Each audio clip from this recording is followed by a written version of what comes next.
That's Nathan Dean, Bloomberg Intelligence Senior U.S. Policy Analyst. He will hold us in his arms and walk us through this complicated mess. Great to see you. Welcome back. Thanks for having me, as always. Now, a little inside baseball here, because this whole show is inside baseball, at least in Washington.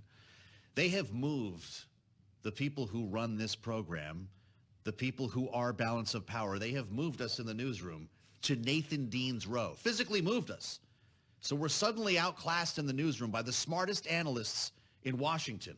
But for me, it's a treat because I get a front row seat to what we always talk about here, the phone calls that come into Nathan's desk and the many seminars, I guess, if I can call them that you're holding with clients who have terminals who want to know what in the world is going on in Washington.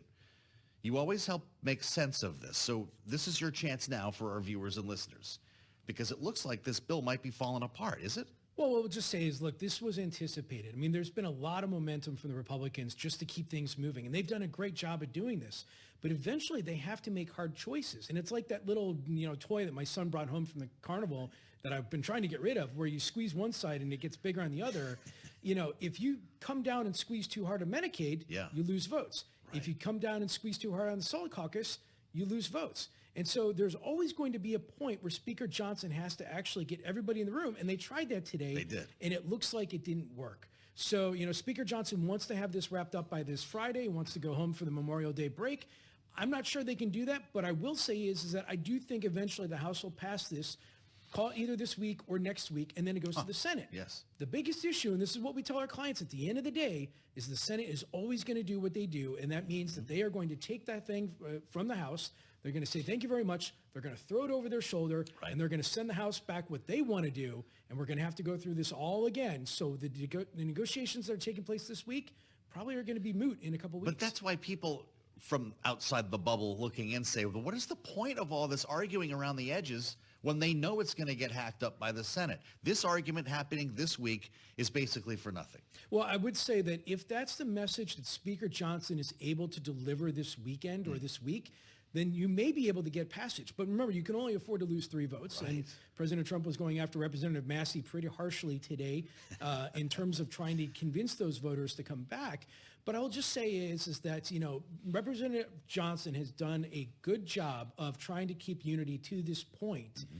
But I'll just say that, they are going to have to keep this momentum going or else everything derails. And we still think, you talked about odds, 70% chance of this passing in the July timeframe. Okay, so by July 4th, is that where we're calling 70? I still think that's the best timeline, right? I still think it's going to come after the 4th of July. Okay. But definitely before August recess because the debt ceiling is still included. Right. And our chief rate strategist, Ira Jersey, has his X date of August. Yes. So I do think that they get this done, but I'm not sure it's in time. With the debt limit included. With the debt limit included. I'm just not sure it's in time for the 4th of July barbecues. Okay, fair enough. Now, but this conference committee is going to be like a civil war inside the Republican Party, though, right? What happens when it comes back from the Senate? Because you don't seem too worried about that. Does the House just pass whatever it gets? So I think there's 2 holdouts. So obviously, you can say moderates and you can say fiscal hawks. Yeah. Let's look at the moderates and let's look at the Salt Caucus. For Representative Lawler's position, I think if I'm Representative Lawler, and obviously I'm just making this up, it's much more important to me to get a SALT deal done than it is to go back to my constituents and say, I could only get you from 10,000 to 30,000 with an income phase out. To me, that says that I am a real risk of losing a district which Senator Gillibrand won 55 to 45. Yeah. From the fiscal hawks perspective, President Trump used the bully pulpit to go against them in March when it came to the funding fight, and they probably won't have a same primary threat, 18 months from now. Mm-hmm. So they may live from another day. So I do think the moderates ultimately win this one out. And that's why we think that the deficit most likely will increase as a result of this. And there's going to be a higher SALT cap if your moderates are happy. You're a Republican from New York. Everybody keeps talking about that 40,000 individual, 80,000 for joint. Is that where it ends? I could see that's where probably is good enough. But again, Nick LaLota wasn't hearing about it when we had him on the air a couple of times, or at least wasn't endorsing it, suggesting that this could be he said, hey, you let the whole thing expire. There's no cap at all. Well, if you talk to Matt Miller, he doesn't want a cap. So, it's one of those things where I think they are going to have to do something to get to their constituents and say, like, we fought for you.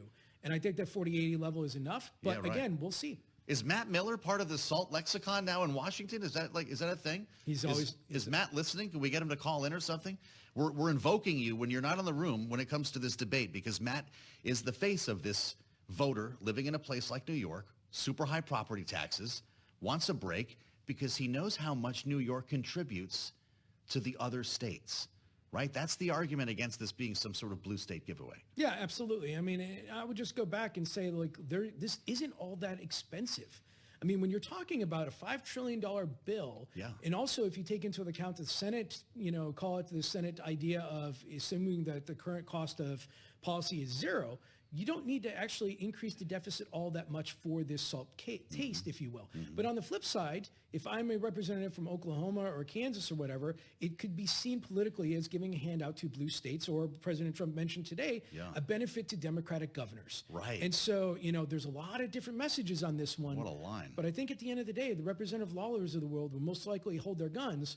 Well, I think the deficit hawks may actually adhere to President So Trump. who brings all these naysayers to Jesus at some point? If that meeting didn't work today, how do you get the SALT Republicans, the Freedom Caucus? Andy Ogles apparently is squawking now about this. You could have as many. You said Tom Massey. That could be as many as 10 no's. I think Speaker Johnson brings everybody together, whether it's this week or next week. Speaker Johnson brings everybody together and says to the message, look, we know the Senate is going to change something, but let's not derail this message so that let's not go into the August recess without something. If we want the Senate to get something back to the House sooner rather than later, let's go forward. And this is what happened in the House Budget Committee on Sunday night, where we had 4 presents, not ayes, Right. just to keep the momentum going. I think that message may play out. Well, does that happen in rules tonight, assuming this committee comes together? We get more present votes? I think so. Chip Roy, Ralph Norman, and so on? Maybe. I mean, I heard, there was some discussion that Representative Norman may actually be somewhat okay with that. I don't know if that means it's an aye or a present. Yeah, but, sure. I don't think the House rules... And then take it out on the floor. Correct. I think, look, this fight is going to the floor no matter what. Yeah. If I'm awake at 1 o'clock in the morning this morning, my job is, and I'm one of these members, my job is to get home, get some sleep, because the bigger fight's coming later. Producer James is getting up at 1 o'clock in the morning to watch that for us. He's going to have the whole thing time-coded when I wake up tomorrow. There will be some drama in that room, presumably, and in the end, there will be Republicans who vote no on the floor, maybe a couple. Chip Roy, Tom Massey, what do you think? I think so. Can they get away with that? But again, the margin, I think, is it voting no? Is it voting present? We still don't know. And, when you can only lose 3 to 4 votes, it's like the margins are that tight, which is why I've always thought the Memorial Day was too quick. But, I may be wrong. You know what happened? Pretty remarkable. Stablecoin. The Genius Act moves ahead in the Senate, and we saw a surprising number of Democrats get behind this bill. What's next for it? So obviously it passed cloture last night. 16 Democrats went with it. So it was a 66-32 vote. And this was a major victory for the crypto world because you were able to bypass that filibuster. I think the full Senate vote is later this week, maybe next week. Senator John Thune was hinting at later this week. And then it goes to the House, where I don't think there's going to be much opposition because this is a bipartisan issue, and the Senate was always going to be the major hurdle.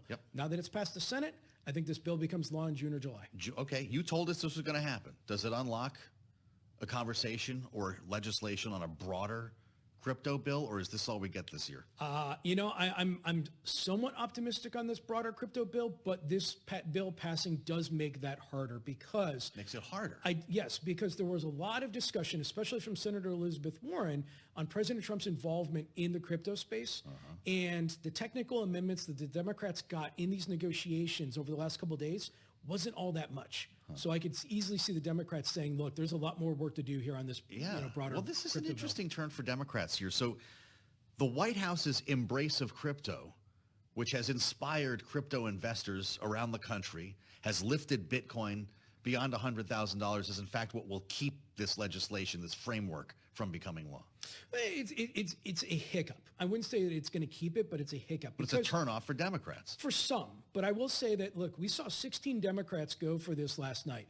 Now, stablecoins were the easy part. Everybody, I think, recognizes that there is a regulatory framework, or this was in a regulatory void. But you have SEC Chairman Paul Atkins going out there last week or the week before saying, look, we don't need Congress to do this. We have the authorities. You know who else said that? Gary Gensler. Oh, man. I love that. He even timed it out. Nathan Dean, we miss you. I'll see you next week, I hope, if not sooner. Bloomberg Intelligence, if you have a terminal, he's there to answer your questions. Here on Balance of Power, he's all yours at least once a week, live from Washington. I'm Joe Matthew. We'll assemble